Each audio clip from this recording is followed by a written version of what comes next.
Just give me a call, 506 Franklin Harris Preparatory. Preparatory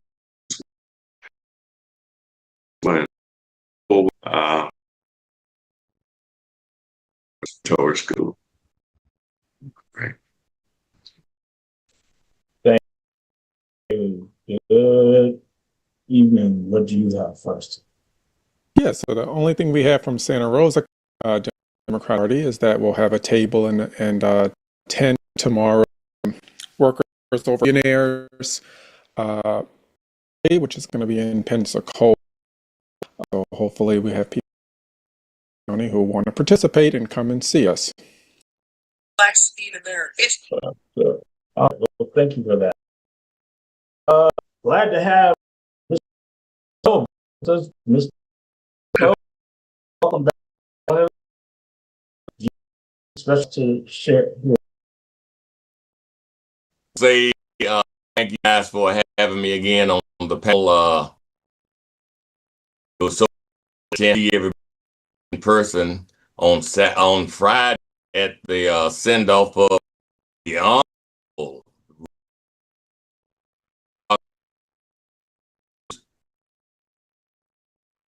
we lady just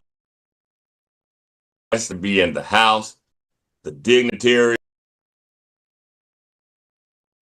Somebody made that trip from to Alabama to celebrate off the good Reverend, and it's just something that rose up in me. I broke out the beret for the event.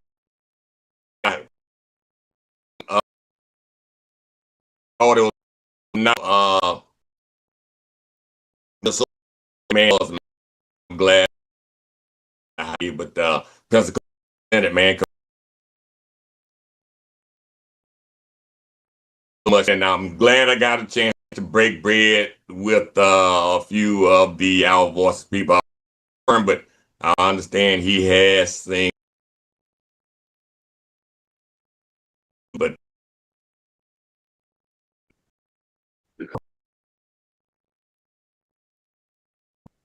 I was sitting here talking, didn't realize that I was muted. Good evening, Jill. Welcome. You are just finishes. Have anything for that we need to know before we get into stuff?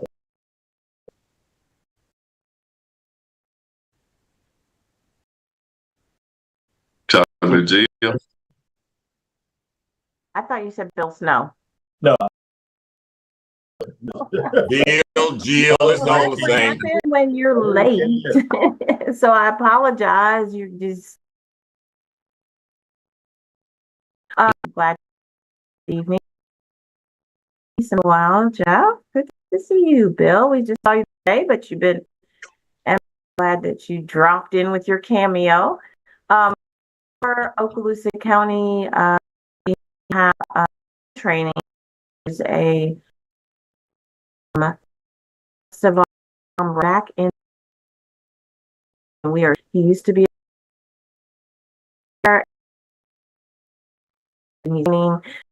That is in how to do that. Please reach out and contact us. That is Niceville City Council change. Welcome.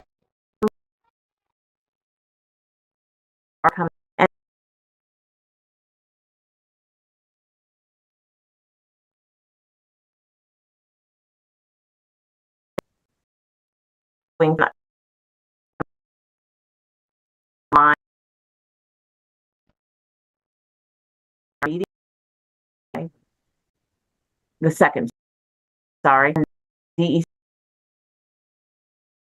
on the fourth day. So that schedule. We don't have any events. Be out. Just thank you. So this evening. Okay. Thank you, Jill. With that, And I'll share BJ's echo. And we will hear shortly other just I think a good friend, a colleague, someone you know, Jeff, the I think it's the scan. And he turned it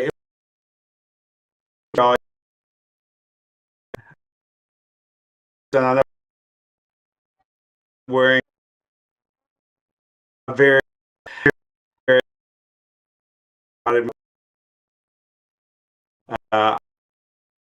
ambient bar association a event entire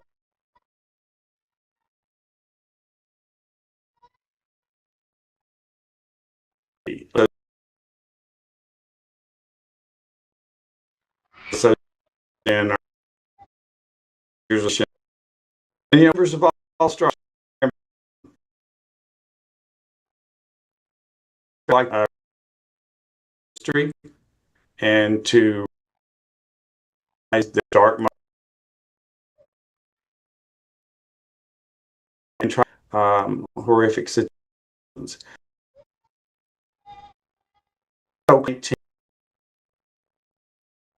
Former Senator Doug Jones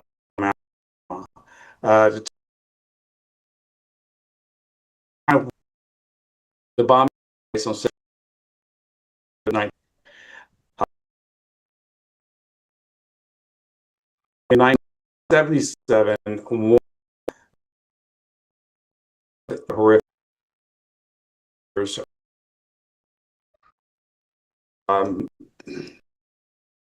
events and things like that. It kind of went quiet for a while.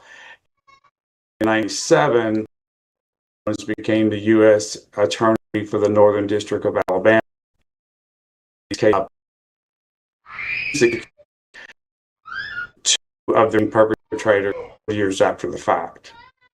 So he's going to become an experience about the cases over those 40 years. I didn't learn until I was reading his book, is that he was a law student during the trial in 1970. And so watch a very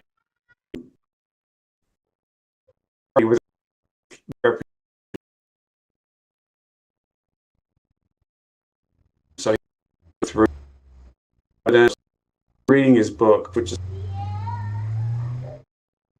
leading to innovation of information, evidence, memories. But some folks have it's real in presentation memory. Denise and Cynthia Wesley, that was also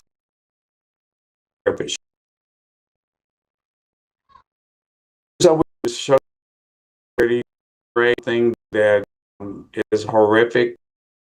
Hopefully, we see some very scary parallels right now. So maybe a reminder of history is a good thing at this moment. The 19th, which is that week, and it's going to Brown community. God helping us bring this to the community, and the B project partners in this, and then also on funeral. They're working with to make this a rate so that and ironically, this all come together and how all the pieces fit together. Mr.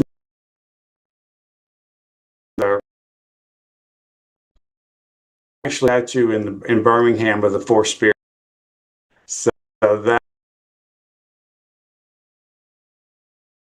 then the right people got together, and certainly hope all of y'all will come and enjoy it. The presentation is called "Too Late for Truth." Late for the So I think he will, he's going to share his personal experience, but also just reflect on what a mission in the equal. So I'm going to open the doors at 11 o'clock. Going to be the flexible through the buffet and get seated. So those that frame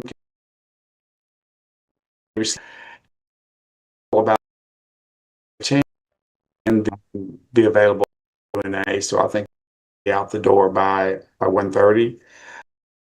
We're offering both tickets and table. So it's a piece, and the table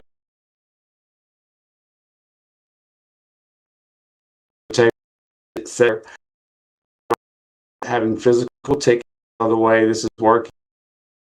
And he wants to go to our website, which is www.esa.com. Purchase those tickets. A required field number and an email, and I will call them myself. Deliver my law firm tickets. I'm doing the public tickets. Everybody will have a hard ticket in their hand, and let's say, and we do have a deadline though. Our caterer very flexible in working with. We do have to turn hard, so we do have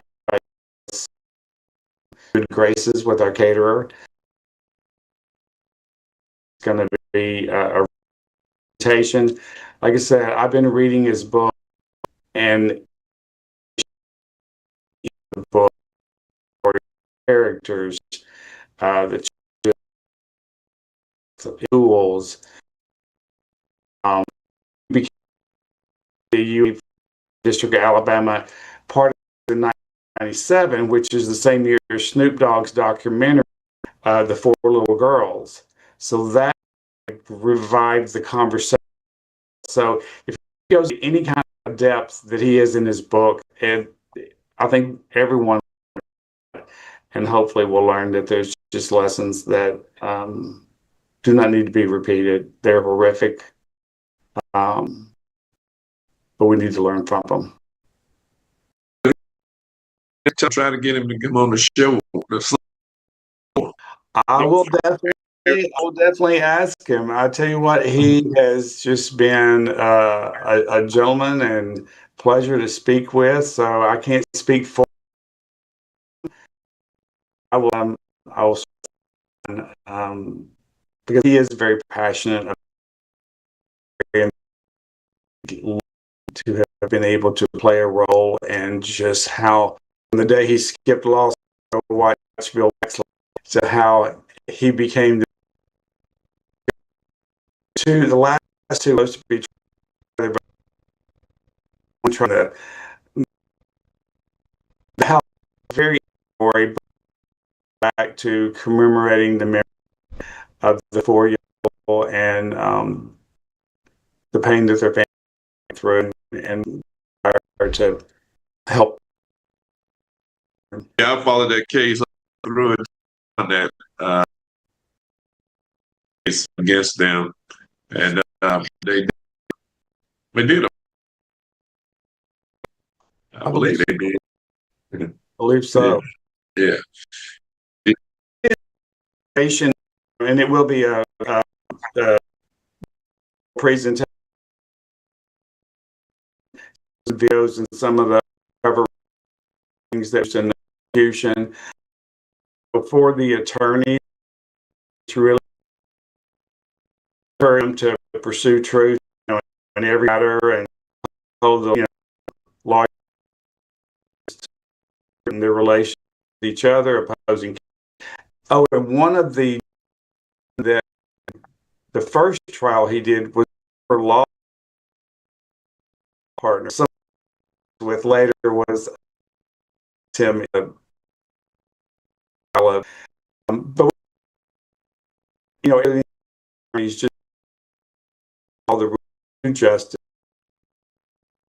no matter how big or small, no matter how who is age. We think it's going to be a good time or an important time. He says it's pretty somber, very, and there's been some good dialogue come out of it. So hope everybody with us. So do you think he's thinking about running? I have not had conversations. Yeah. Those line conversations, my motivation as attorney and executive director, so I can't speak to that. That's what when Joe Biden became president, when they picked him for attorney of the United States, and that was who I mean he was not, because I'm concerned Doug Jones or someone else he picked to pursue the cases that that should have been pending, where people should have went to jail, but now residents and other things. He went back to his own, but there's other examples of justice in cold case. So I would say that he does take his job very seriously. Yeah. How about a phone number? How about if anybody has any questions? Why don't we put that out there? Prefer to check, perfectly fine. We'll be happy to do that as well. We are in the office, so we're not always in the office. We got to be, but if you 434-8135, extension 1, which will get you to Stephen Hayes,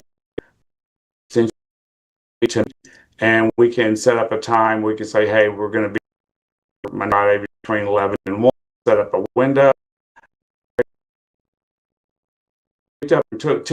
We're easy to work with.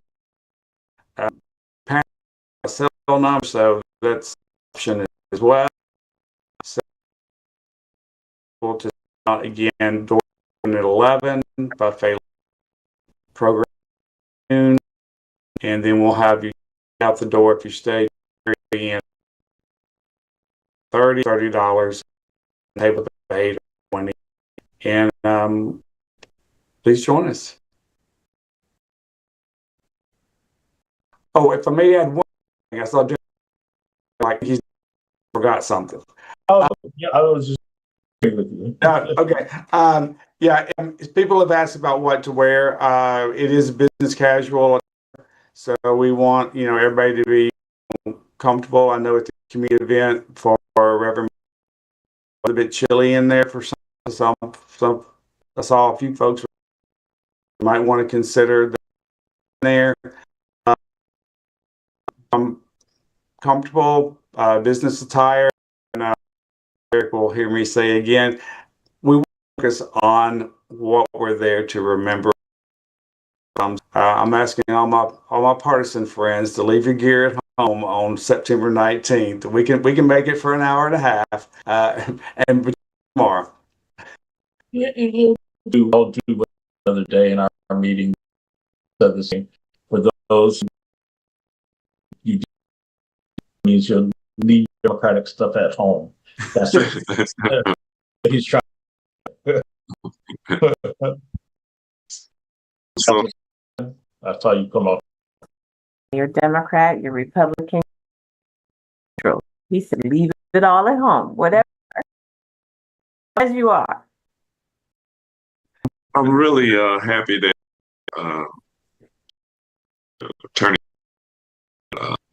coming was so his a race now, and we have to have people like that to presentation to tell the story of what and how after so many years of people away with murdering young children, others doing that during the 60s. Yeah. And that tumultuous time. You know, and there were two teenagers that same day later on, like that. So we need to not repeat mistakes. Just to make sure that we do repeat what has taken place by people in the White House and others who have to, especially I'm upset at the House, Republican House, and then who don't do anything to save this democracy. As a matter of fact, acquiescing to people trying to destroy democracy and sees as people here. I believe you about that. So I'll leave it to Dutch. Now we'll enter kind of parallel. He is cognizant of the audience, an association. He's also cognizant of, you've got community members who are more interested in a certain part of the stories than the legal maneuvering, which may be attorneys. So where and who he'll be talking, I'm sure he'll something to make everybody that they can. That's 10 Commandments, Doug. Well, I'll tell you what, you ought to read his book, though. It's Bending to Justice, the Birmingham bombing that changed. It's an amazing book. And like I said, the backstory and the character, I'm even more excited since I started reading the book. But Get it.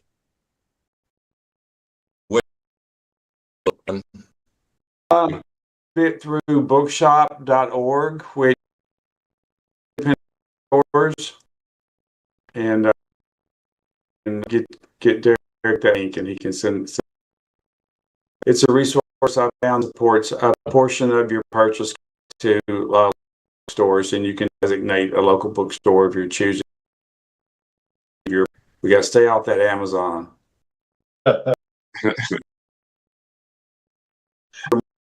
I'm sorry, I digress. You're good.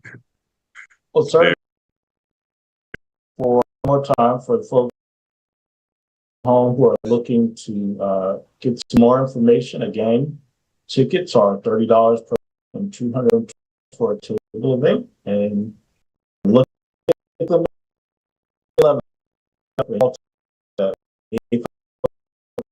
48135 extension 1. If you've got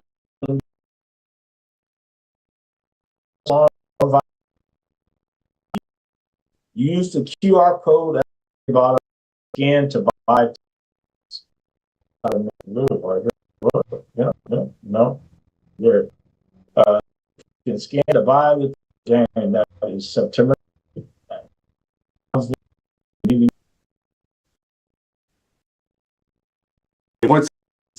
we are, of the Queen, Dr. Wiley, Mr. Hawkins, and online, they're doing the surprise of finding that Mr. McQueen's sister did. It's just all coming together. So with you. The McQueens are to scandals this area.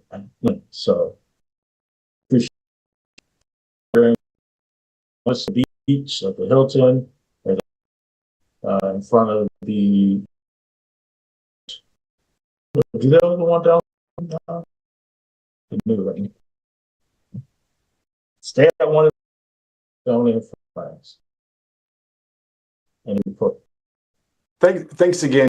Really appreciate the opportunity. Familiar. See this. All right. Jeff, that was Jeff. Santa Rosa Bar. To join them.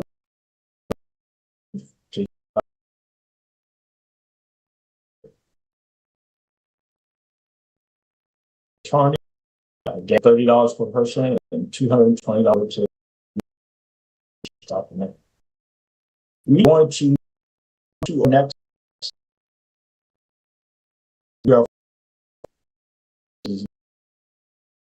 possibly is the on the court.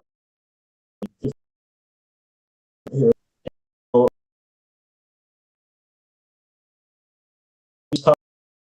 is doing and that that are happening to me. I'm going to turn to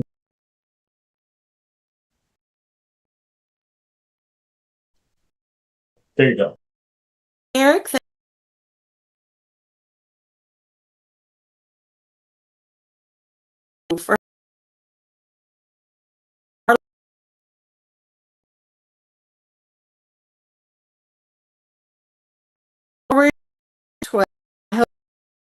the that have been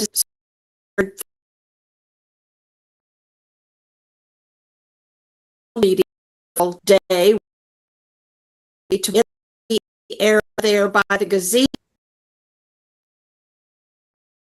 So we have planned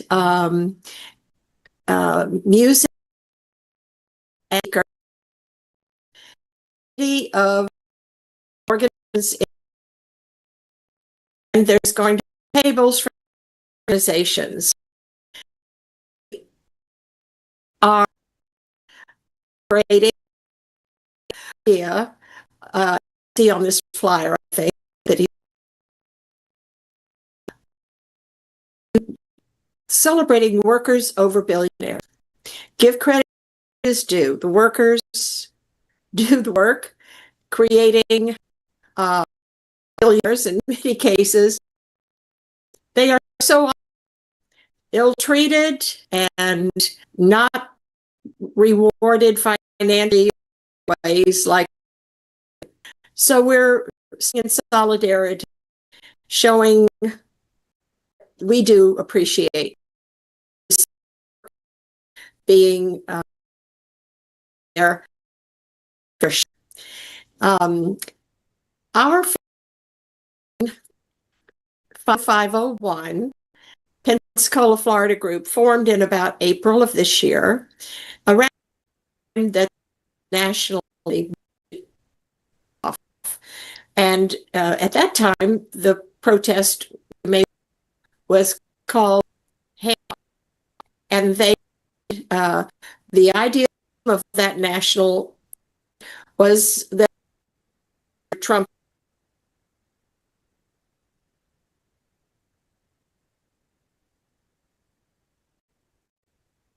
terrible advances on practically every aspect of our government and regulations, and destroying so many underpinnings. And of course, since it's just gotten worse and fast. So along the June 14th came what's been the largest protest nationally so far was the No Kings protest. And at that time, we had two locations in the Pensacola area, one Bridge, which is over 1,000 people, and a second one because we felt that there was room or a need to have another location. And it was at the intersection of Cordova Mall and Pensacola State College there. We had 500 at that location, so we were very pleased. When we began to do the test because there are groups that we support and belong to and want to see. It's because the mission for the 5051 group nationally is that our hope is that by being public, by making our voices and heard, being seen, protesting, and other things that are public facing, it will encourage our neighbors and people in our community as well as let the opposition know we are not sitting down taking this lying down. We're not going to just fold. We're going to stand up and fight for our democracy and against racist, fascist person that wants to be a dictator. And of course, he's just the figurehead. He isn't really to put it all together like has happened.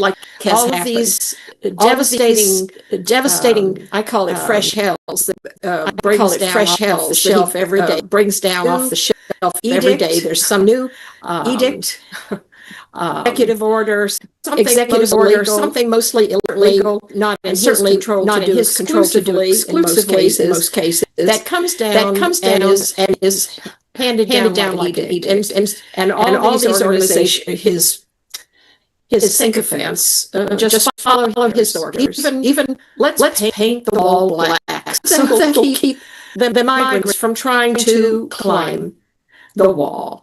And they did it practically the next day. Christy knows out there probably cosplaying in her painter's outfit, painting the wall black. Anyway, now back to 5051's actions. Tomorrow, we're going to be doing something a little different. We felt because it's this time of year, usually although it's been gorgeous the last few days, hopefully it'll be cool tomorrow, that we would need to be in the shade. So that's why we're in the Seville Square Park in such a shady, beautiful spot, and the gazebo there. And we're going to be, we were planning to have a second event sort of along Bayview Park there of the typical sort of the typical stand and wave passers-by, probably going to the beach tomorrow morning. But we're probably not going to try to divide the folks that come out into two locations. That wouldn't be a wise thing. So we're going to do like what people have done when some of the members of our organization have gone to Washington, D.C. for some of the important rallies that have been called and formed there recently. Like there was one for veterans, and this couple that are in our organizing group went to it. And so they had speakers, and they had the event in a park. It wasn't on a highway, but they stood there with their signs protesting as well, but it wasn't like the street that we've done in the past. So that'll be more like what we're doing. At that time, we're also going to be getting to know the folks who have come representing these various organizations, like-minded, liberal, local organizations, so that we can really get to know our friends and people who are in the fight with us, and that we can, arrange in the future to work together in a cohesive way as a coalition, so that we can be more effective and support various activities here locally. We also have some things that we're going to be sharing with the people tomorrow, the organizations, and we're very excited about these efforts. As I say, 5051's, well, I didn't say it yet, but the mission statement or the motto and what 5051 means is 50 protests, 50 states, 1 movement.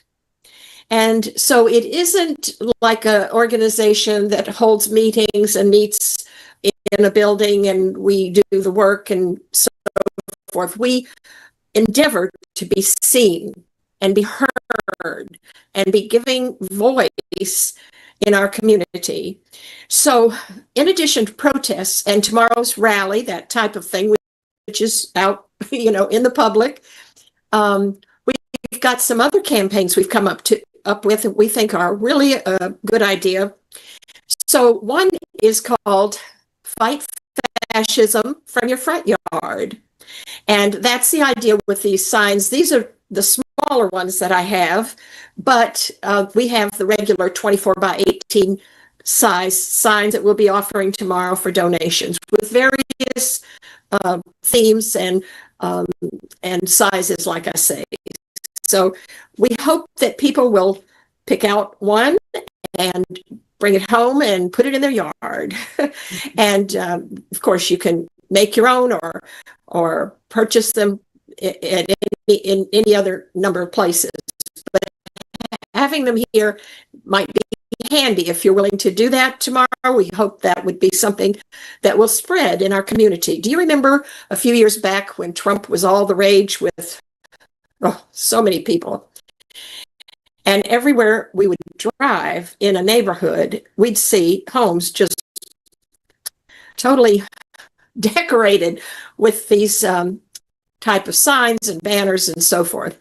Well, we should be doing that now to give it our spin, to say we're going to save democracy. We're not going to let this wannabe dictator have his way. However, we've got a lot of work ahead of us because right now it does not look good. And so anyway, that's the idea of these signs and the hope that it will spread, that people will be proud to put these signs of resistance and displeasure on their home property, in the windows of their apartments or condos, whatever you may be able to do. Another campaign we have, which is public facing, is to do what we could always do. And what a lot of people do is speak truth to power. But when and how can we do that?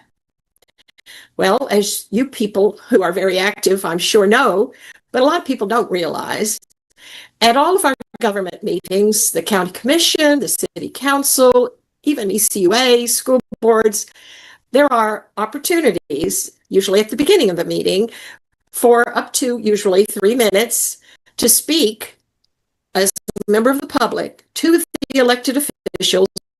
And of course, these meetings are videoed and they're public.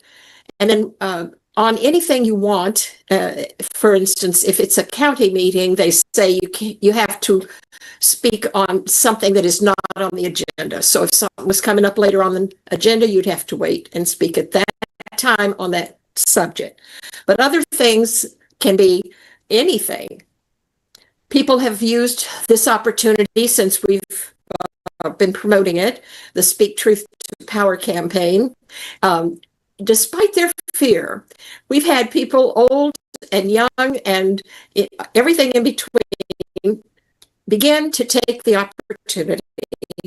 And they have made some wonderful points, some wonderful speeches, and they have a captive audience of our elected officials.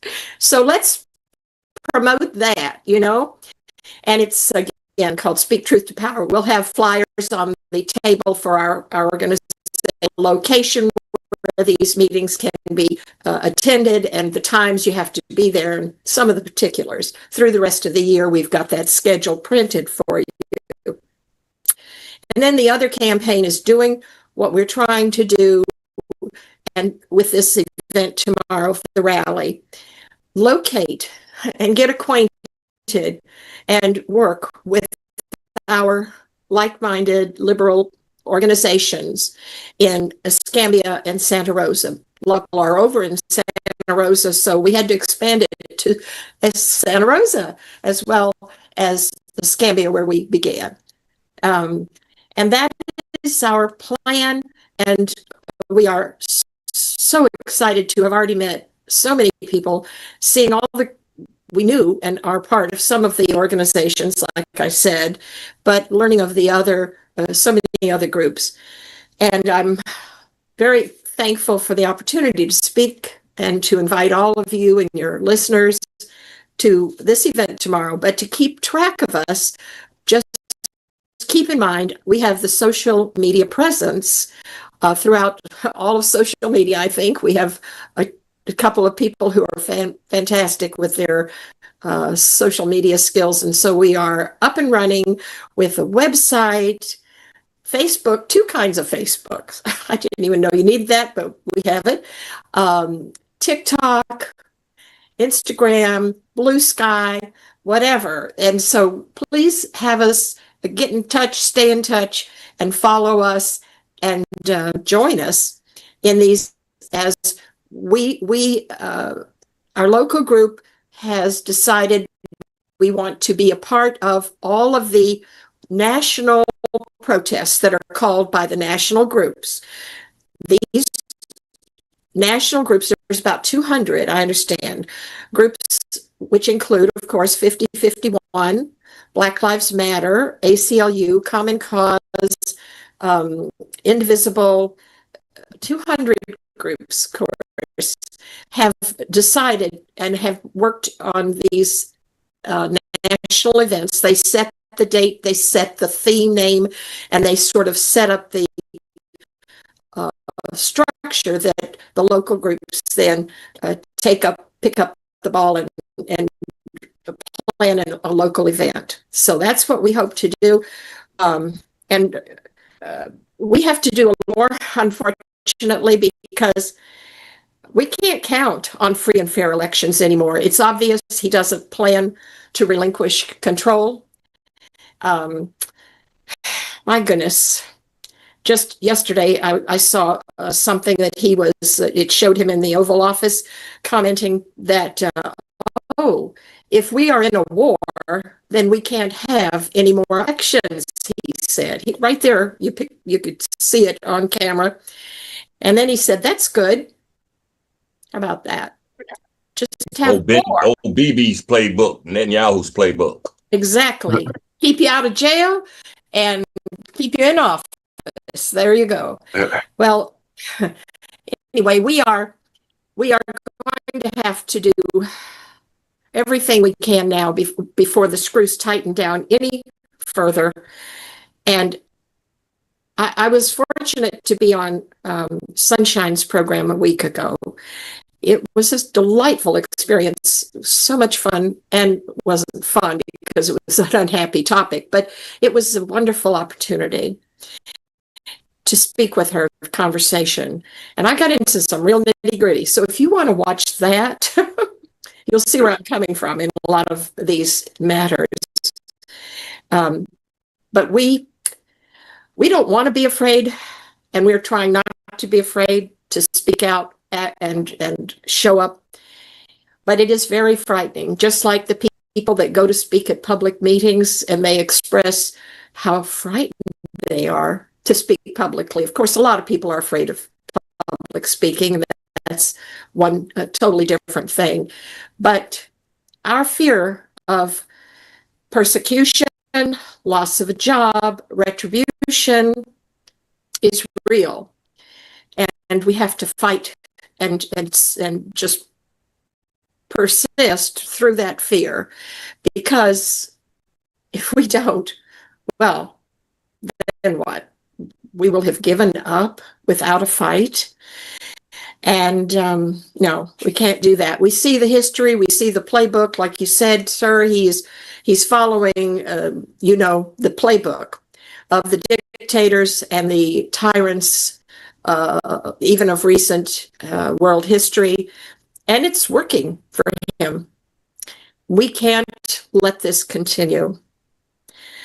And of course, the problem is, if he's gone, he's just a figurehead. He's some kind of a useful idiot. That Pied Piper, something that people like to follow, but he's not really the brains behind all of this. Stephen Miller. I don't think he is either. I think it's the billionaires. Yeah, there's some of them, but Stephen Miller he's a treacherous person, and he's been that way since high school. And he's the one writing a lot of the things that Trump is putting out there, because Trump not going to read it, so only thing he's going to do is sign it and turn around and show his signature. But Yeah. you don't even know what he done signed most of the time. Well, the man stands there and explains to him, "This one means thus and so, sir." Yeah. And then he says, "Oh, that's a good one," and whips out his Sharpie. Yeah. So let me just a couple of things so I can make sure we interject. For those who are listening, you talked about some of the sponsors, and you mentioned that I don't want anybody. Not we absolutely love Black Lives Matter, but I think the sponsor is Black Voters Matter, which is a different group. If I'm mistaken. Oh, I'm so sorry. Yeah. I think No, you're it's no right. problem. Yeah, it's Black Voters Matter. So I just wanted to make sure we delineated between the two, because when you say, I know some people, we absolutely are with Black Lives Matter all the time, but some people get a negative denotation, and I didn't want to make sure that we clear that up. Second thing is, with the signs, are they available for just cash only purchase, or can people pay with a card like tomorrow for those who don't carry cash, etc.? We don't have a bank account. We're not a 501c3 or anything. So we're taking donations. And frankly, if you don't have cash,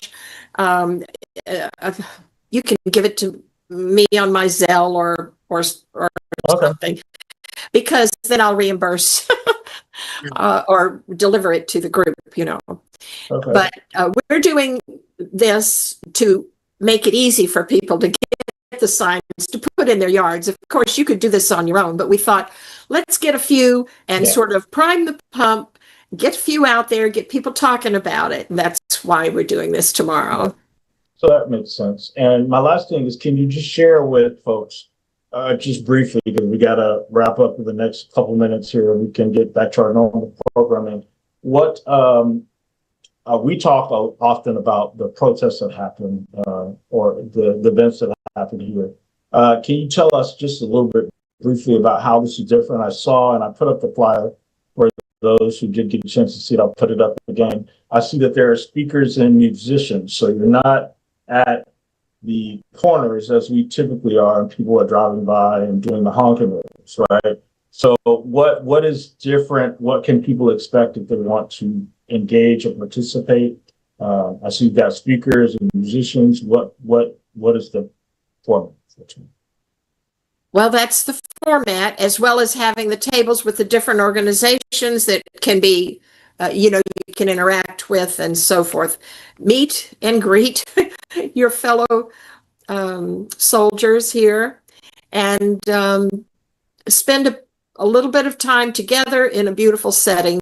There's the big gazebo there, so we wanted to take advantage of that and give a platform to the various organizations that have joined us for tomorrow's activities.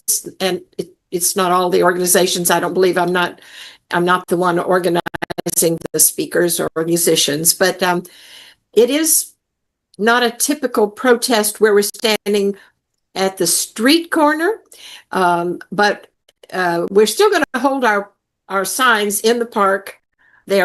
Like I said, some of our people went to DC and there were no streets around, but they listened to the speakers. They had the music in the big park there in DC for an event they went to for veterans a couple months ago. And then they just held their signs there among themselves. So that it's a little bit of a twist, the rally idea on the typical protest we've had.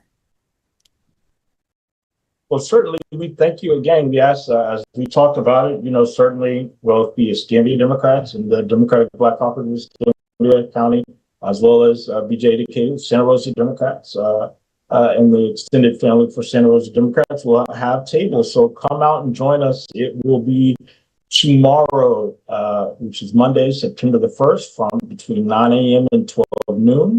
At Seville Square, which is located at 311, I think that's East Government Street. So it's the big park, right? Just a couple of blocks or a block off of Bayfront Park.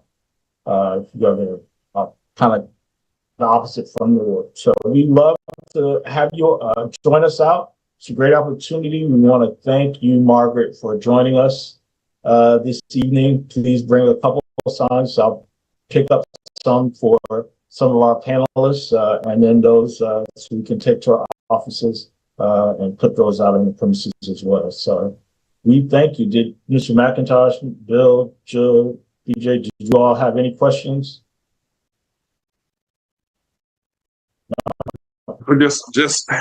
Just one. How much was the size? Or how much is it going to cost? These medium size, they're double-sided, are $10. They come with the stake.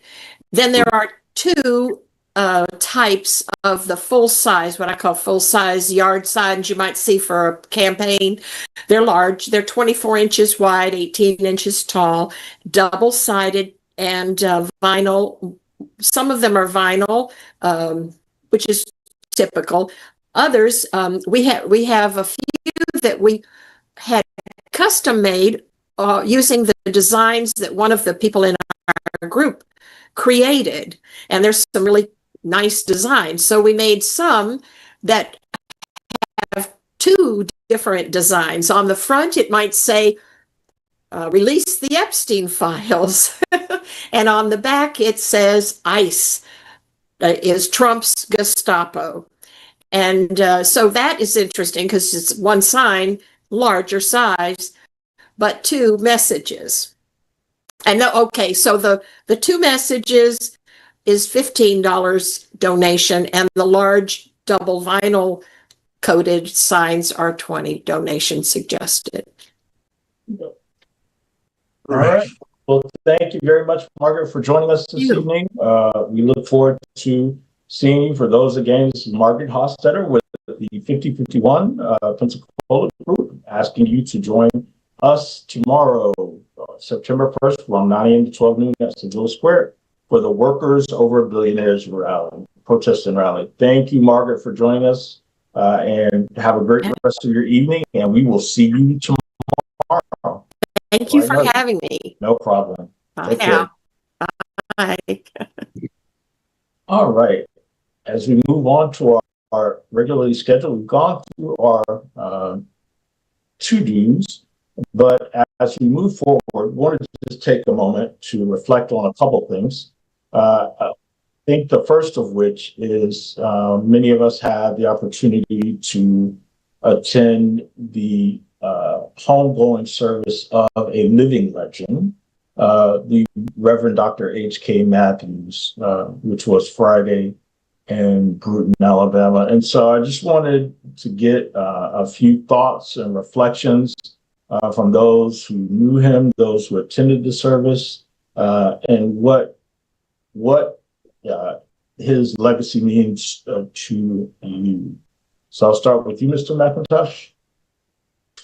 Yeah, HK, well, that's what I call it, HK, because me and him considered ourselves friends, and we were born in the same month. I always told him he was, younger than me, so because he was born one day before me, but many years before me. But anyway, I used to, he used to ride with me sometime down to Selma, Alabama, and to go down there and enjoy the bridge crossing, the reenactment, and all of that. It used to be when I first started going, they did the smoke on the bridge and the reenactment with the horses and all of that, and then they would have the mock trial down there, and HK was be with me all the time. Him and the people, and when he would drive, I mean, I know many times when he would be in the city, he would ride with me, but when he was in Bruton, he'd drive himself. And he was one of the people I would look forward to seeing. Him, Georgia Blackman, Johnny Blackman, Raymond Powell with Truth for Youth, and just so many others. But HK would often speak at different events that I would go to, and he was a great orator as well as a civil rights worker, and in this city. And he had a way of drawing people in that was uh, really nice. I would say when I would see him interacting with people, it was he was awesome. But his struggles here, I wasn't here at the time when they were doing the struggles, and when he went to jail, I came years later. But he would often tell me about it, and then I got his book, uh, Victory After Fall, and it's a really nice read.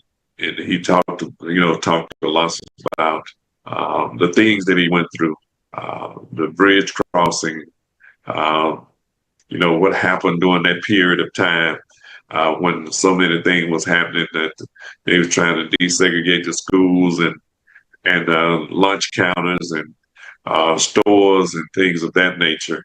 He would often tell me about it, how what they went through and how the young people that was engaged and involved, they was totally engaged in helping to change the trajectory of this city and this county and the state as well. So, I want to also commend the bishop who spoke, because Yes, he reminded me of H.K. Matthews in the way he spoke. he brought it. Yeah, he was really awesome in his presentation, and his lecture of and his eulogy of H.K. Matthews. And one of the things he said, so if you want to know who he is, Google it. Google who he was, and and he was right. But that's my spiel. So, Mr. Bill, what you got? Man, I tell you, the service was a wonderful send off for a giant of a man. I don't think people that don't know who Hawthorne Conrad was, but man, he was a giant of a man. And it just so happens that I was watching an interview right here on WBQP TV one evening, about 10 o'clock at night. And they were interviewing him, and he spoke of his book, Victory After the Fall. And I'm like, I had no idea. So as late as the hour was, it had the phone number, his phone number on the bottom of the screen. So I called it after the show was over and told him I had to have a copy because I knew he was up in age and I wanted to get an autographed copy of Victory After the Fall. It just so happened that in a day or two, my daughter and I were setting sail out of New Orleans on a cruise, and I wanted to read it on the cruise, and he invited me to his home. And he addressed me as Mr. Snowman. What a servant he was, but what a giant he was not afraid to speak truth to power. My intention was to read the book over the 5 days, but man, I'm telling you, 3 days I was completely done. The beautiful thing about the book for me was the fact that I lived through all of what he spoke of in the book, of the movement that was happening for him in the 70s. But yes, Brother Jerry, the brother that brought the message during his eulogy, man, he did it the way I think HK, as you refer to him, would have wanted it done, man. But the dignitary spoke well. Nita Welcome, I told her I had no idea. I thought Michael Jackson was the only one in the family that could sing. But she sung well. That Watson fella, man, did he sing Change Is Gonna Come. But I'm just honored to, when I went to get my book, I had the opportunity to basically sit at his feet, man. And as all of him as I was, I had to scale it back, but I'm just sitting there before this giant, man, listening to him talking. He didn't just sign it and rush me off.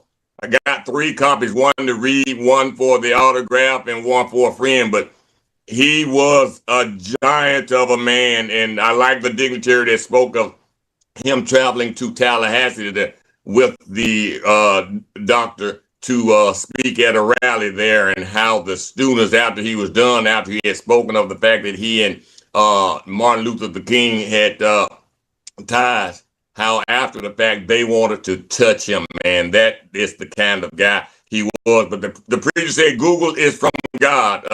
I am so glad that all of that information is at our fingertips. But if you have not gotten Victory After the Fall, that book will take you through something, man. Humble beginnings, spoke of his grandmother who raised him in Alabama from Snow Hill, short stint in the military. Oh, man, the way they had all the veterans stand up and salute his wife, Miss Bobby, man, that was really an awesome move. That was really, really awesome. But Giant, I could go on and on, but I want to give Jillian a chance. But guys, we laid a giant to rest on Friday. I just want to say also, me and him appeared on a lot of television shows together, debating certain issues, you know, especially voting rights, education, and all of that. Him and I would be on especially over at Pensacola Junior College when we would. D. Sharp was the host of that show at the time, and Dr. Gail Frazier was the producer of the show, and so we appeared a lot of time together on those shows, addressing a lot of issues and looking back and talking about history, especially during the month of February. I just wanted to throw that in too. Yeah, let me jump back in for a second. In the book is it was in the book where he spoke of when doing one of those boycotts. I thought was very humorous, that they helped shut down a segregated laundromat because they went in and all the washers and dryers they put a white cloth in, and the owners were very disgruntled about it. And when they called the police, and the police asked the reverend about what they were doing. And he said, well, they were just trying to abide by the sign that said whites only. So, man, it's a great read. Get the book. That was a good one. Yes, and that was a good one. They ended up going out of business per the book because they refused to, accommodate Black people. Absolutely. Okay, Jill, you're up next. So I agree with everything you guys said. I think my life was a little different. Remember, I'm not from here. Although I've been here for a while, maybe too long, but I've been here for a while. But I did not know who Dr. Reverend H.K. Matthews was until 2018. We had a huge event that we put on. It was 7 counties. It was here in Okaloosa County. The guest speaker, or the keynote speaker, was someone named Michael Blake. At the time, he was a Democratic National Committee vice chair. And Phil Ayers said, Jill, I'm going to go pick up H.K. Matthews. And I'm like, great. Who's that? I hate it. So I was like, who's that? He's like, you've got to meet him. You've got to meet him. And so he got there and he met myself and met my daughter. And I'm going to tell you what he said. He saw something in me. I think it was when I got up there and spoke. And afterwards, he was like, I need you to not give up. I need you to push forward. I see in you what God sees in you. You need to do what you're doing. And I don't think I received it at the time. But then he had a birthday. And he called and sent people, and they were like, you got to go to the birthday party. So I bring Jenna. We're going, Jenna's 15. I'm bringing Jenna to birthday parties for Reverend H.K. Matthews. And he's telling these stories that they're amazing, that I want to be like those little kids. Like, you were with what? And you went through what? Because I can't imagine knowing someone who has gone through all of that. And you were jailed how many times? And they beat you for what? And they came to your house with guns and what? Yes. What's going on? But it was a history lesson that I needed, that my daughter also got. And I can remember Jenna had a major surgery, and barely able to move. And it was Reverend H.K. Matthews' birthday, and I'm asking her, "Do you?" And she was like, "Mom, we can't miss it. We can't miss it." And so I'm trying to get her up. That was when I wasn't in a wheelchair; she was, and we were trying to get dressed. And Jenna falls, and she had just had her hip. She had 3 screws in her hip. It was tragic. And she was like, and I was like, "We need to go to the hospital." And she was like, "No, we're going to H.K. Matthews' birthday party first." And we went. And we sat for about an hour and a half, and he finally came over and kind of just said, "What's wrong?" He could see it on her face. And she told him, and he was like, "I love you guys, but go to the hospital." But he spoke truth not only into me, but into my daughter. So anytime you touch my kids, that just gives me even more. But he would then call, and he just out of the blue, there's HK Matthews calling. He's, "Hey, Jill, what are you doing? Just call and tell you I'm thinking about you. You can do this." And then I remember something that the pastor said. What you guys said was absolutely true.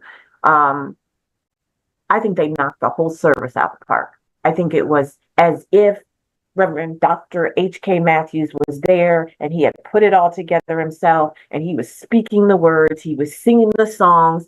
It was him. And when he said he always spoke truth, I remember talking to him one time. I was terrible situation and trying to figure out what to do. And I called him as a mentor because that's what he was for me. And he was like, "Nope, you're not giving up. This is what you're going to do. This is how you're going to do it. No, no, no, no, no. This is not the end. This is not this. This is not this." And it wasn't a, "Here, let me do it for you, but I will guide you and direct you on how you need to do it." But he just spoke truth. He just was one of those, men that saw through everything, could see your heart, could see your soul, and then could breathe life into it. And for that, I'm forever grateful, to his family, to his wife. They enveloped me in. I wish Phil Air had asked, "Do we want to go pick him up for something that happened either April or May?" And I wish we would have said yes, but he had just gotten, I think that was when he fell again and had broken something. And I can remember one time, and I'm going rambling, but I'm just remembering the conversations, him call it and say it, "I fell, I broke my wrist, and so I'm not going to be able to do this." And my wife won't leave me alone. And I'm like, "But your wife loves you. She's just trying to take care of you. I don't want nobody to take care of me. I can walk by myself. I can dress by myself." And I just said, "Okay, I'm going to do you like you do me. But can you really?" And he was like, "Okay, you're right." And in the end, she was the one there helping him, taking care of him. And so it's just a love story, for you to have that type of relationship when your husband is gone all the time, taking care of everybody else, and then in his struggle, bringing it back home. Because remember, they had to live through it too. Their children had to live through it. I I just can't imagine. And for me, I have 3 people in my life, 3 men in my life that have been there, and spoken truth. Not all of it's always been good, but they really impacted my life. And so Derek's going to put up on the screen. I put this together because for me, this is exactly where I was after that service. I knew the night before I wanted to do it, and after the service, I was like, I have to. I did ask his wife if it was okay. On the first picture, of course, is me on looking out. That is my dad, Jerome Jerry Lewis, and then Reverend H.K. Matthews, and then Lee Bobo. And Lee Bobo was like a father to me. When my dad passed away, I only had H.K. Matthews and Lee Bobo. I had Lee Bobo first, and I had H.K. Matthews, and that's all I had.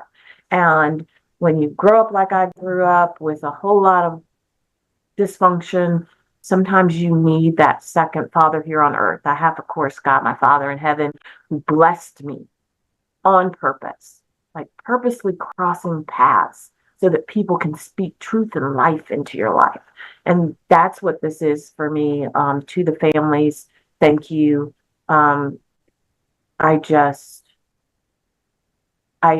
couldn't even really, I don't know, Bill, if you felt this way, or Jared, you couldn't even really cry because it was him. It was like he was just there. Living legend. Yes, Living. really That is was a living legend. And you could feel the presence, you could feel the words, the stories. It was as if he was sitting at the feet of God saying, "Well done, you, well done." God saying to him, "Well done, you faithful servant." But he's saying, "Family, all of us, you did it just like I would have wanted it done." And I almost like, you wonder why it rains sometimes at funerals, but in this case, think about the fact that it rained. That's why he yes. had the military salute inside, Yes. because it rained, because God knew exactly what was needed. I don't know. It was just amazing. It was just, he will forever be a living legend. And we should never forget. And when we get tired, 97 and still marching, talking, fighting. He'd go to jail right now for us. And we're tired. Because I'm tired. I'm just saying, I'm speaking to myself. If anybody else is in the same boat, I'm just saying. And I'm tired. But he was never too tired to give back, to save a life, to speak up, stand up, get beat down, and get back up again. Living legend. As Jerry said, the preacher hit on the preacher.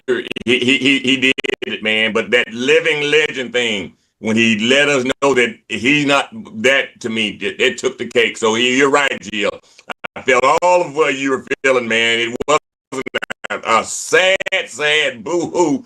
He had made it, ran his race, finished the course. It was. Go to WBQP TV and watch it if you did not get a chance yet to watch that homegoing service.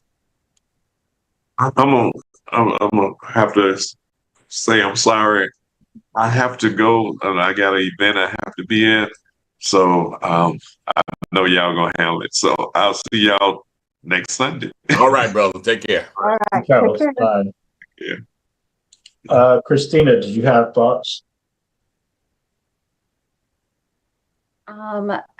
H.K. Matthews says, I mean, I can't really say much more than what Jill said.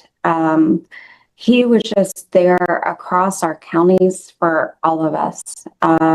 He was, when they had first started looking at doing the NAACP event that was just held in Santa Rosa County, they were hoping he would be able to come and speak, and he was just too sick. But even then, he still wanted to be there, still wanted to show up. I got to tell you, I don't recall who it was who was speaking, but at the service, what really touched me was how when the guy who was speaking at the service told the story about he came to speak, and he said when he knew and worked with Dr. Martin Luther King, and how after his speech, the kids just surrounded him and just wanted to touch him. And, the adults had so many questions, and the kids just wanted to see that he was real. And that's how he showed up. That's how he showed up for all of us. He was so real and so available, and was just an incredible person. And it was an incredible homegoing service, and my heart is with his family. And yeah, it was absolutely amazing. And I do want to say Cindy's poem was Yes. just touching, so touching when Cindy got up and spoke and read her poem. It's just amazing how one person can touch so deeply so many different people. And so, yeah, it's just remarkable, truly remarkable. And Jill, you're right. When we think about being tired, and it's nothing in comparison to what he went through. Nothing. The many times he was arrested, the nights he spent in prison, for us, for us to be able to have the right to vote, for us to be able to inch forward in something that looks like equity. He put it all on the line every single day. He put it all on the line and gave us a living example of what it takes. So Yeah, the person that spoke and said that HK said that he wasn't at the front of the bridge and he wasn't at the back of the bridge, but he sure got the heck beat out of him in the middle, man. I thought that was pretty good, man. It was just a wonderful service, man. I wonder, yeah, it just crossed my mind. He's absolutely a living legend, but is he a living legend because we're called to continue the work that he did? So therefore, the legend lives on through us? Ellison Bennett said it best the other day. He said that that this doesn't mean that the movement is over and that the struggle and the fight is over. This just means that we have to keep on going. As far as her just referencing the fact that he was jailed over 30 times, close to 35, man, it often brings it back to Fred Hampton. You can jail a revolutionary, but you can't jail a revolution. We've got to keep the faith and keep fighting the good fight and continue to look for good trouble.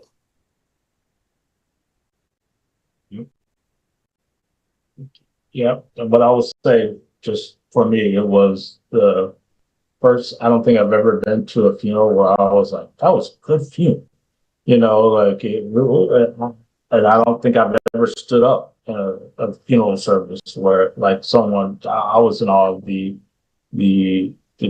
pastor who eulogized the service. It was spot on to be as bold as to call out Black men for not voting, or Black people for voting, not voting, and those who sold their souls to get a little bit more Trump, as he said it. It was just, it was amazing. It was amazing. The whole service was just in awe. I was in awe the entire time. But I just on a separate note, don't think I've ever laughed as much in a funeral. Right. As we had this, and I say that because, Bill, you missed it.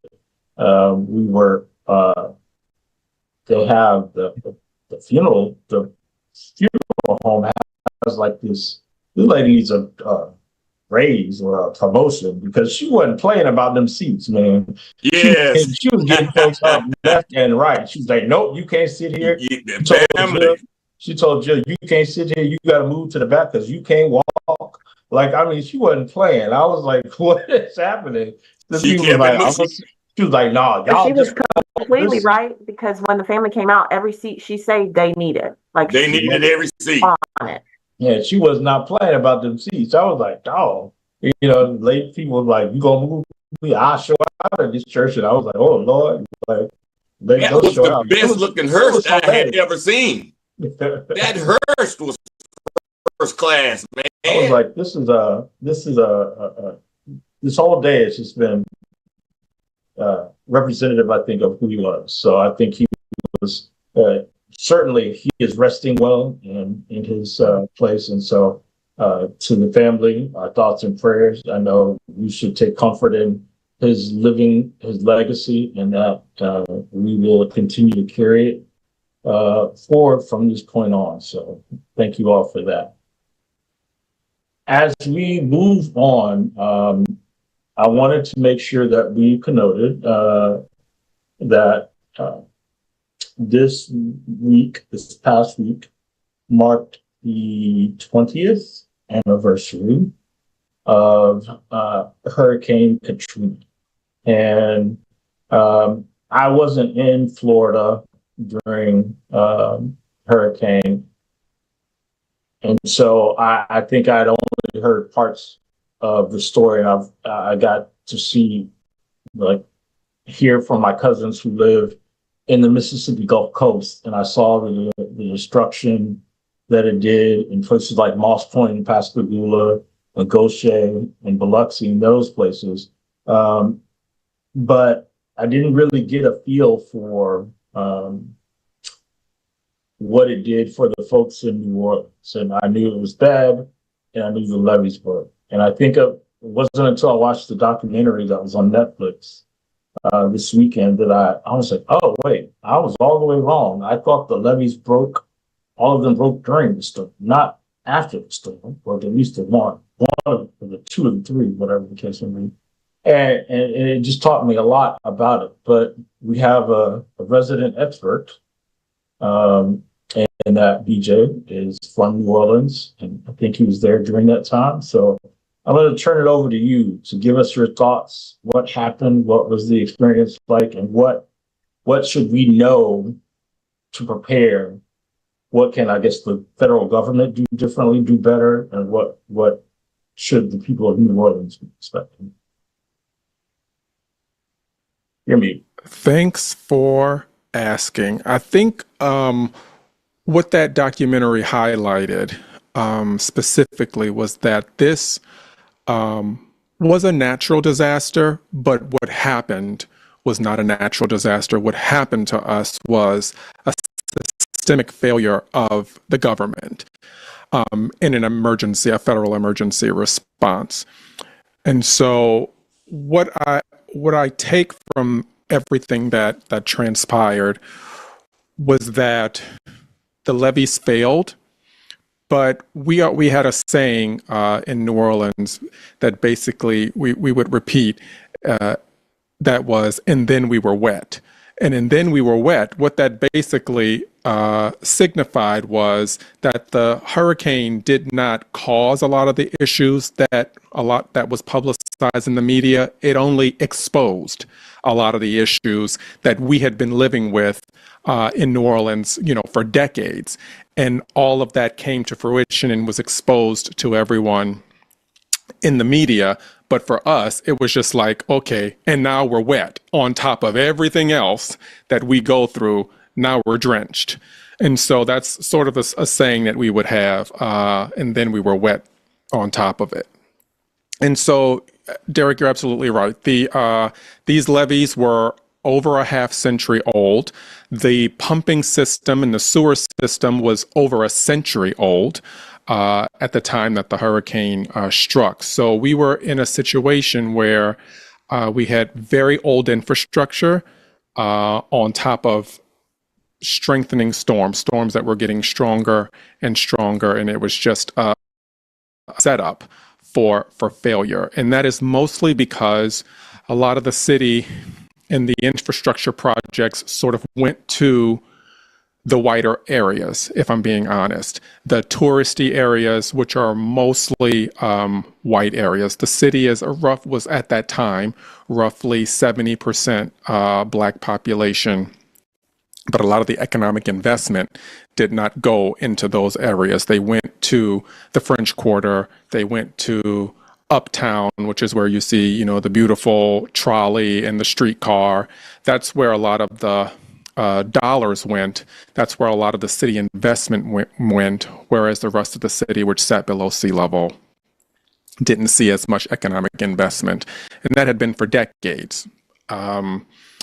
So the other thing that's important to know about New Orleans is if it were not for New Orleans, Louisiana would be a red state that would be so much more terribly worse off than it is currently. So New Orleans is the city with the culture, with the diversity that basically provides the economic engine for the entire state. Louisiana is nothing without New Orleans. Or state of the union, isn't it? I would venture to say the South ain't nothing but New Orleans, but that's just me. I'm biased there. So if it weren't for Mardi Gras, if it weren't for the Jazz Festival, if it weren't for all the Creole Fest, if it weren't for all these things that are the economic drivers, the state would really be worse off than what it is. And unfortunately, because it's like Florida, a very gerrymandered state. It's also a supermajority Republican legislature state. A lot of that economic investment does not go back into New Orleans, number one. And number two is the few dollars that do come back to New Orleans end up, going to what I had stated earlier. But what I learned through that time is resilience. What I learned is I can survive anything.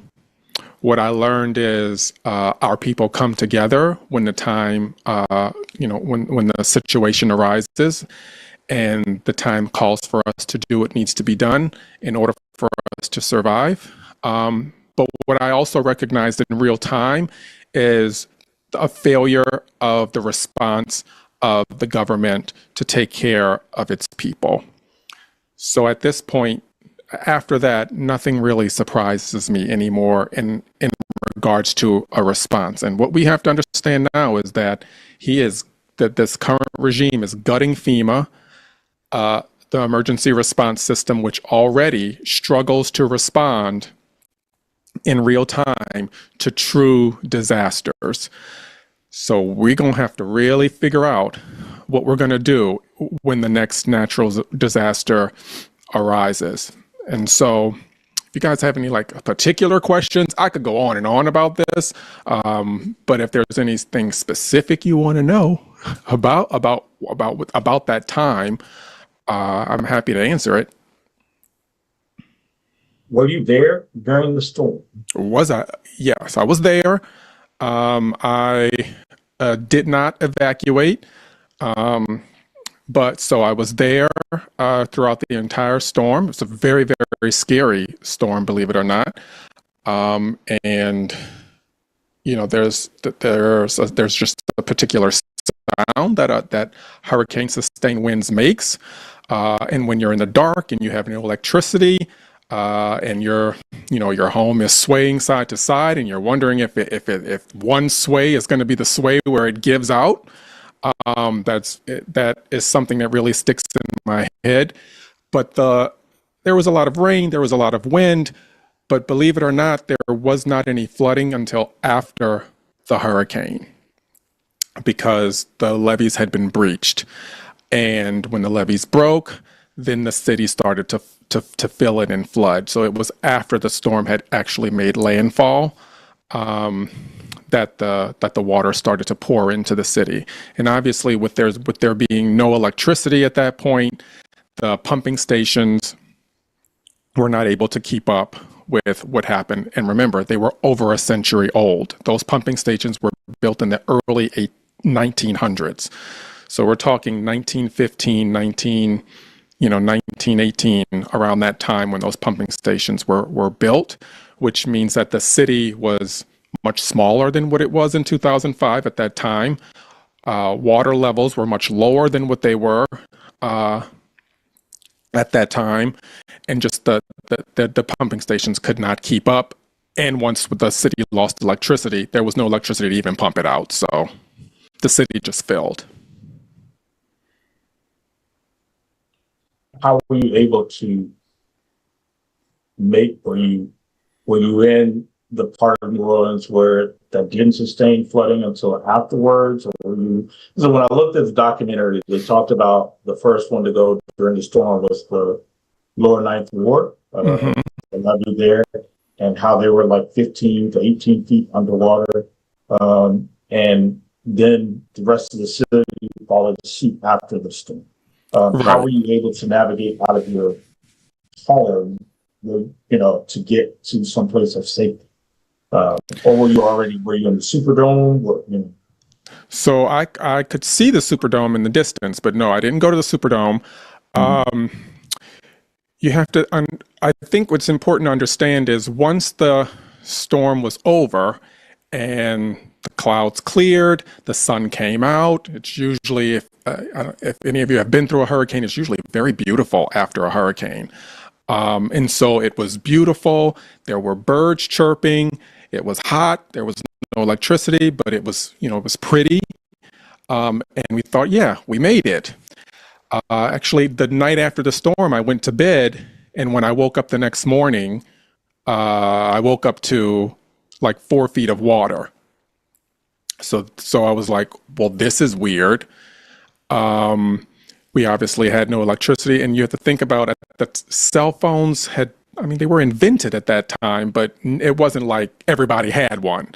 That was still at the time where you had to like purchase minutes if you wanted to have a cell phone. I was broke, so I didn't have one. I was still using a pager, I think, at that time, a dead one. So I think they had flip phones though at that time. But you had to like purchase minutes. But anyway, there were no cell towers anyway, because people who had cell phones, they weren't of any use at that time. So you're thinking no electricity, so no TV, no news, nothing. So we were sort of in shock, and then the water would continue to rise, and then it's just like something's going on. Bodies you see floating, so you're having to think something is going on. Something's not right. We had no idea the levees broke. We were in shock just about where is all this water coming from. We thought the storm was over. So day 3 of a caveat though, I actually had water and I had food, but then when you realize you have enough water and food for what you think is going to be, to get you through a storm, then you realize there's a bunch of people who also didn't evacuate. So you start sharing your water and you start sharing your food. So what you thought was just going to be for you, you end up sharing with a bunch of people. So when you're sharing stuff, it doesn't go as far, obviously. You can go a really long time without food. You can't go long without water. And so what made me decide to leave on my own was because I knew we're not going to make it if we're waiting. And because we were technically on a roof and not in the water like many other people were, or in trees like many other people were, we were considered safe. So that sounds crazy that on a roof you're considered safe, but that was the triage of system that the rescuers and the Coast Guard were doing. You were considered safe. So when you get to day 5 of limited water, barely any food, you're on a black roof in August, just unbearably hot. So that means you're sweating and you're requiring more liquids than what you would require if you were sitting in an air conditioner. So there were times where I was like, I'm not going to make it. So I'm going to have to figure out how I'm going to save myself, because when you see dead bodies, then you start to think this could be where I'm headed. So I decided to leave on my own, and I stole a bike and made it to the interstate. And I thought if I could get out of the city on my own, that I could save myself. It was very, very scary, but yeah, I swam to the interstate with a backpack and a bicycle, and made it to the interstate, and rode a bike until I passed out and woke up in a hospital. You ride a bike on the interstate, down the interstate? Do you do that? I rode a bike on the interstate. Oh wow! Okay. Wow. There were no cars, so I didn't have to worry. Just a lot of people.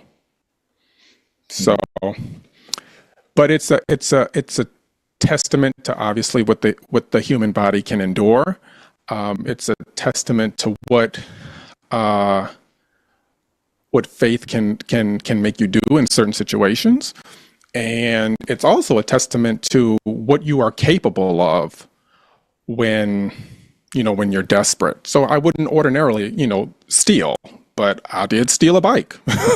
I took it, and I don't know who it belonged to. They didn't get it back, but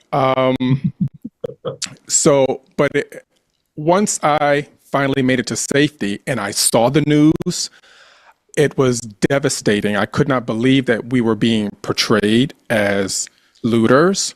I couldn't believe that we were being portrayed as criminals. Everyone I came across was nothing but helpful, and I was the same to them. I didn't meet a single person who didn't offer something, whether it was food, water, or encouragement to keep going. And so how the media portrayed us during the storm was the first time that I was like, that I stopped believing everything I read and saw on television. Because I was like, that is not what the experience was. We were people who were desperate. And when you started to see the different types of coverage of white folk who were stranded scavenging for food, and black people who were stranded were framed as looters of stores, it was a very, very eye-opening. And something the media has yet to apologize to the city for to this day. So, I mean, even though in the documentary there was some acknowledgement of that by, I think Soledad O'Brien sort of acknowledged that was done, but still to this day, media organizations have not apologized to us as a city for portraying us in that way. Yeah, in the Netflix documentary, Soledad talks about she put a picture of two identical scenarios. A black boy wading through water with food, and a white man and a white woman doing the same thing.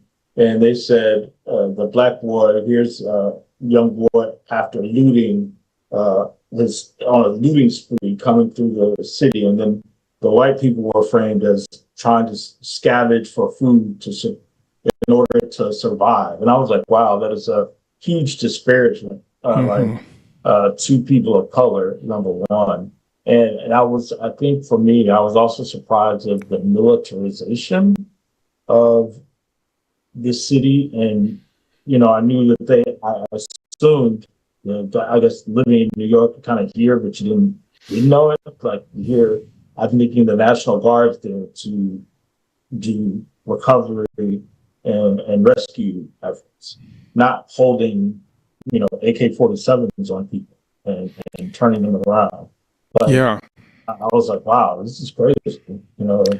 I had an AK-47 pointed at me by 3 people wearing America's National Guard uniform. It's the only time I've ever had a gun pointed at me ever in life was by our military. Mm-hmm. And so seeing the National Guard being deployed in cities across the country is very, very triggering for me, because I know firsthand they ain't there for us. They there for a mission, whatever that mission is. If the mission is protect the people, they'll carry out that mission. If the mission is protect the city, or protect property, or protect even if it's to protect white people, they will do it. At that time, I don't remember any black National Guardsmen that I came across. I can't remember one. But it is a little bit shocking to see black National Guardsmen in cities, in DC, sort of doing the white man's work. But in New Orleans, I don't remember seeing any National Guardsmen that were black. Believe it or not, they were all young kids. They looked like kids, and I was young at the time, so I was only 23 at that time. So they looked younger than me. They looked like 18, 19, 20, maybe 21. So they looked like kids with AK-47s pointing guns at grown black people. They talked about the now gentrification of New Orleans. To your point, they said they were at about 70% black population. They're now like 52, 53, some low number, lower than what it was. And they talked about the historic neighborhoods like Tremont, Yeah, Tremont. Pontchartrain Park. If you guys haven't watched it, I would recommend going to watch the documentary. It was very eye-opening. And, I had heard about the I thought I had to take myself back because I was looking at the I thought Brad Pitt was doing something great in the city of New Orleans. But clearly, when I watched the documentary, I was like, oh, this was not what it was portrayed to be. Oh my gosh. Yeah, people who built a house and it's falling apart. Who would ever build a house with composite wood is beyond my understanding anyway. Like in a swamp. Right, right. Well, and you also have to think about this city has been through a lot, particularly the black people in this city. We all hear about Tulsa in the race riot that happened there, but I mean, as you know, they have been Tulsas all over the country. Rosewood in Florida. There was a version of Tulsa in New Orleans. There was a version of Tulsa in other parishes in New Orleans. I mean, in Louisiana. And New Orleans has Louisiana has parishes, not counties. So, but there were several versions of Tulsa where people were, towns were murdered. People in those towns were murdered. Cities were burned to the ground, and these were cities where black people were flourishing. There's also during the time when the Eisenhower administration built the highway system, there were parts of New Orleans where the I-10 currently goes through that were purposely put there to purposely tear down the parts of the city where black economic flourishment was occurring. And those highways still exist to this day.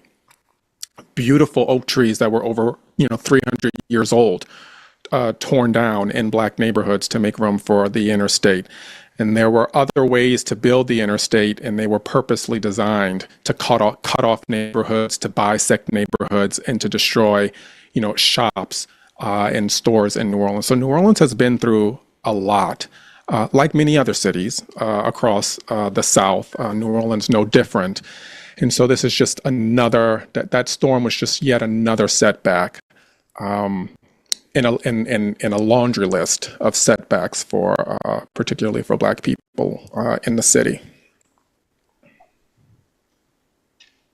Joe, Christina, Mr. Bill, y'all got something? I watched you and your family did something on Facebook where you guys all got together and you kind of went over what happened in Katrina, and I watched that. I didn't know you as well then, and I was like, I really liked the fact that you guys were honest, like how everybody was feeling and what really was going on, and because, again, I feel so naive sometimes. But for me, I came from up north. We don't have hurricanes. And I got here in 2001, and I think I was here a month before 9/11 happened. And I was like, oh, I'm too close to bases. Mom, we're all going to die. I mean, I literally lost it. I was like, why am I here? This is crazy. What is going on? But then I remember being in church and the pastor saying, wherever this storm goes, God help us. I had no idea. I'm still pretty naive.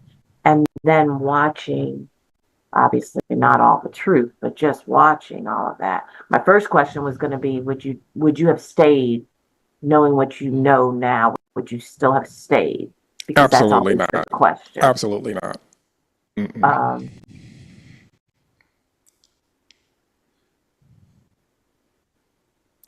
I can't. I have like a whole nother layer of respect for you, BJ. A whole nother level of Oh respect. God.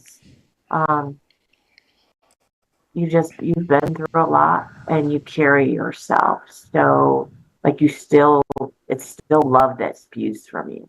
It's not hate. It is, we're not going to stand and just do nothing. Don't get me wrong. But you always are, hey, how can we bring everybody together? Knowing what you know, living what you've lived, seeing what you see, I'm sure, in the emergency room and being treated the way I'm sure you are in different times.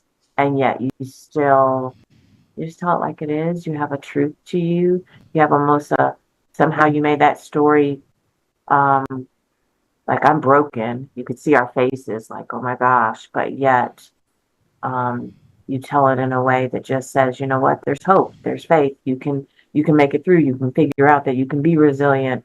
I was only here in Ivan. So in Ivan, there were people in Pensacola that didn't leave, that we lost some friends of the family that literally were found floating by. So when you said that, that was a trigger.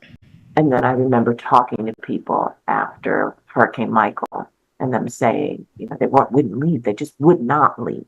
They knew they should have left and they didn't leave. In your case, I always thought from the news that you guys should have known to leave, but you really didn't from your story. And I'm sure the documentary, you didn't know.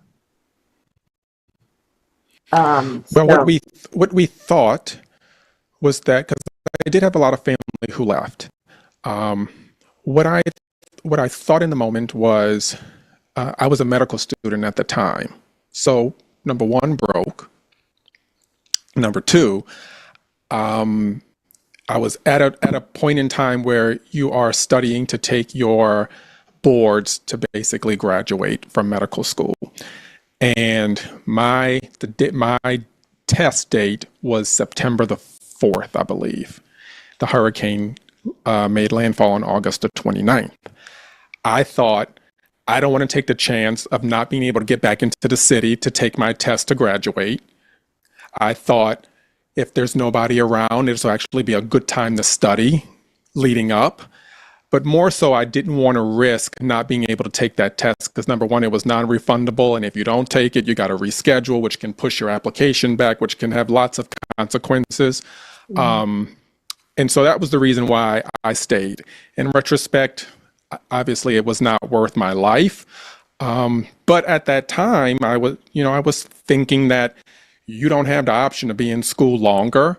I'm the oldest boy of three boys and of a single mother. So I was like, you got to be able to take care of yourself.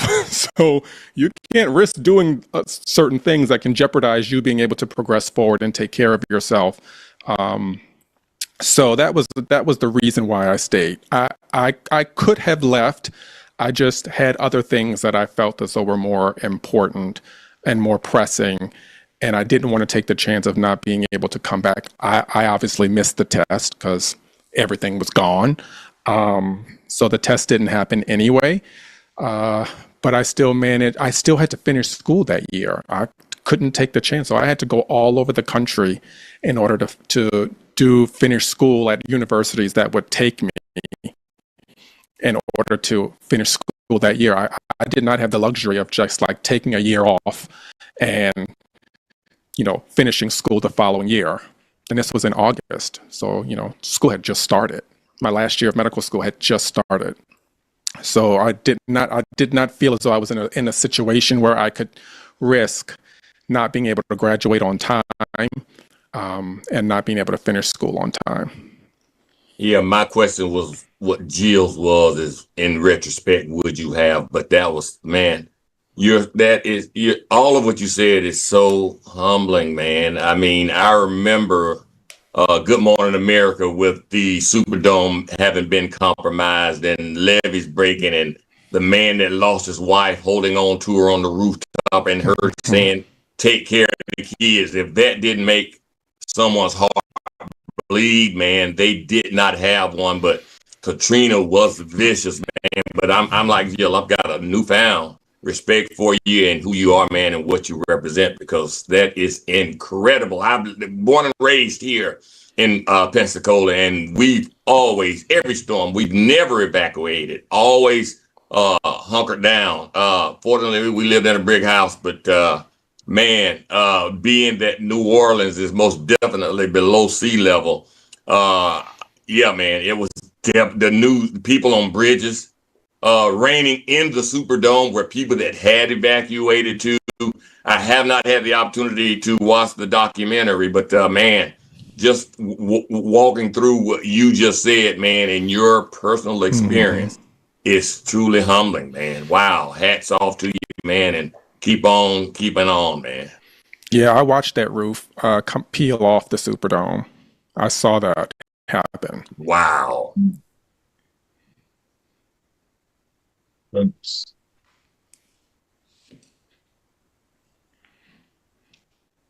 If you Well, want to, Christine? I've been telling the story in a little bit more detail online, just on my social media because people want to know. I'm surprised that people want to know, but I'm actually at a point now where I can tell the story Right. without number one, without crying. I can tell it. I can tell it with incredible detail now that I've had time to process it. And I did write about it maybe 15 years ago. I wrote my story out, so I've been able to reread it, and things are coming to mind, obviously. So I'll be telling more of it, on my on Facebook because people want to hear it, which is shocking to me.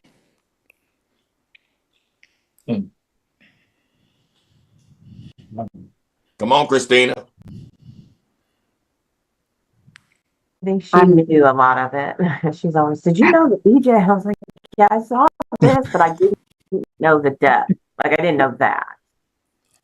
The 4 feet of water. Like I think that has what now I'm thinking Texas, but back then, you know what I mean? I'm just thinking those babies in the camp and 4 feet of water. And what do you do? So yeah, BJ, I have to get you something. I don't know. You're fabulous. But thank you for being you. Sorry, Christine. Sorry. Oh no, I'm just there's so much. One is I'm grateful that you're able to come and tell your story, and you bearing witness to what happened and you telling the truth about what happened. It matters. It really, really matters. And there's so many people that don't know that truth. And bearing witness to that for those who can't speak, I'm just grateful to know you. I really am. Yeah. And I think that the last thing I'll mention, particularly for the audience that watches this, is how incredibly hurtful it is when you run up to someone who you think is your savior who sees you as an enemy. So I ran when I saw someone wearing a uniform. I ran up to him thinking that I had saw someone who was there to save me. And what I was met with when I got about within 3 feet of him, what I was met with was the barrel of a gun. And so what do you immediately do? You throw your hands up because that's the universal sign of I'm not a threat to you. So whatever you think I'm doing, I'm not doing. So when we think about Michael Brown and hands up, don't shoot, that's literally what I did. It's almost instinctual and reflexing. It's a reflex. And so, yeah, that being searched in public, being groped in public by people in uniform is very, very traumatizing and takes a lot of therapy to get over. Yeah, the Black experience. Wow. Wow. Well, certainly we thank you for sharing your story. And, again, there are several documentaries. There's one on Peacock, there's one on Netflix, and there's one on Hulu. Paramount, and one on Hulu, and then one on HBO Max. So pick one. I think Ryan Coogler is the one on HBO Max, and Spike Lee did the one on Netflix. So all told, very good stories. So please make sure you pick that up. All right, we've got just a few moments left in our broadcast. Is there anything that we did not cover that we need to make sure that everybody is aware of as they move forward? I don't know. Did we tell everybody to have a safe and Say again? Labor Day? It's Labor Day tomorrow, so we are having a holiday. I know you guys have functions and whatever, but Yeah, what are you doing for your Labor Day, Joe? work. That's what I'm doing. I'm catching up. I'm doing work on the computer, work on the tiny work. But I'm hoping everybody else is going to do something fun after your event from 9 to 12, that you guys will do something, have some good food, spend time with family, and really reflect on what this means and what do we do going forward. Mr. Bill, what do you have? Oh, absolutely nothing, man. Just kick back, and relax, and not do any labor, I guess. That might work. Okay. Christina, what do you have? I will be at the event tomorrow in Pensacola for a couple hours. Looking forward to that. And at this time, my heart is in remembrance of all those within the labor unions, all those who fought to make a workplace that is suitable for all of us, and still fighting. And so that's where my heart is. I forgot to do this at the top of the show, so I'll ask that we do this now. For as you all are aware, we had yet another unfortunate mass shooting in Minneapolis at the beginning of the week.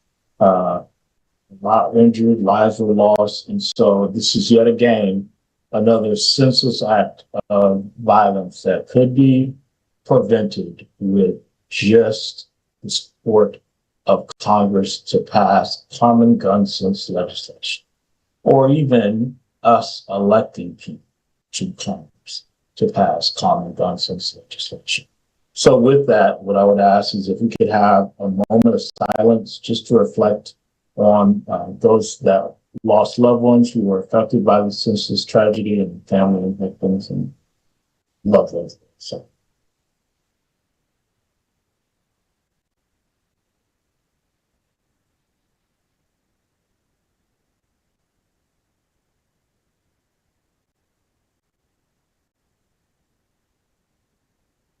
Thank you for that.